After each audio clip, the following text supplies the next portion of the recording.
రేపు చెలో తునికి పిలుపునిచ్చిన మాజీ మంత్రి దాడిశెట్టి రాజా. వైస్ ఎంపీపీ ఎన్నిక నేపథ్యంలో కూటమి నేతలు దాడులకు పాల్పడుతున్నారంటూ ఆరోపణ. జిల్లా ఎస్పీ లేదా కలెక్టర్ వచ్చి రక్షణ ఇస్తే తప్ప వైస్ చైర్మన్ ఎన్నికకు వచ్చే పరిస్థితి లేదు. మన నాయకులు ఇప్పుడు కూడా స్టేషన్లోనే ఉన్నారు. 144 సెక్షన్ ఉంది, సెక్షన్ 31 ఉంది. ఇలా మాట్లాడి మన నాయకులందరినీ భయభ్రాంతులకు గురి చేసి ఆఖరికి కోఆప్షన్ మెంబర్ అయినటువంటి చైర్మన్ గారి హస్బెండ్ని కూడా ఇంటికి వచ్చి దౌర్జన్యంగా జీపులో ఎక్కించి తర్వాత ఇక్కడ ఉన్న కౌన్సిలర్ని కిడ్నాప్ చేసి తీసుకుపోదామని ప్రయత్నం చేయగా నేను వచ్చి అడ్డుకుని బయట తలుపులు వేసి తాళాలు వేసి బయట తలుపులు తాళాలు వేసి ఆ తలుపు దగ్గర నిల్చున్న పరిస్థితి.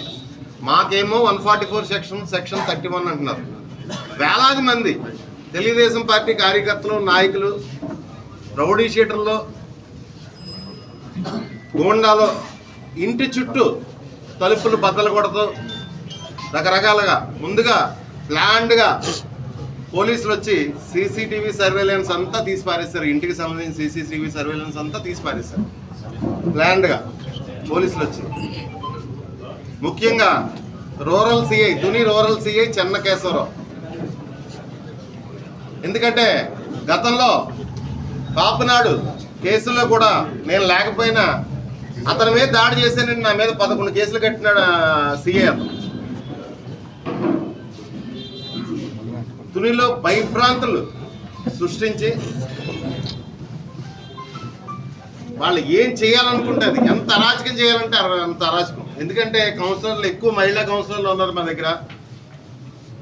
ఇందులో పాపం గర్భవతులు కూడా ఉన్నారు. వాళ్ళని దుర్భాషలు ఆడుతూ మహిళలను తీసుకొచ్చి బయట నుంచి పోలీసులు మహిళలను తీసుకొచ్చి ఎవరన్నా దొరికితే చేతితో లాక్కుపోదామని, తాళాలు పగల కొట్టేస్తామని, ఇల్లు బదలు కొట్టేస్తామని రకరకాల భయభ్రాంతులు గురి చేశారు. ఈ రోజు కూడా మేము 17 మంది తుని మున్సిపల్ ఎలక్షన్ కౌన్సిలర్లు మొత్తం 30 మంది, 17 మంది మీ ఎదుర్కొంటే ఇక్కడే కూర్చున్నారు. విప్ కూడా పట్టుకెళ్ళి ఎలక్షన్ ఆఫీసర్కి ఇవ్వడం జరిగింది. 17 మంది సంతకాలు పెట్టిన విప్ కూడా పట్టుకెళ్ళి ఎలక్షన్ ఆఫీసర్కి సంతకాలు పెట్టి ఇవ్వడం కూడా జరిగింది. మేము అడుగుతున్నాం, బలం ఉంది కదా అని చెప్పేసి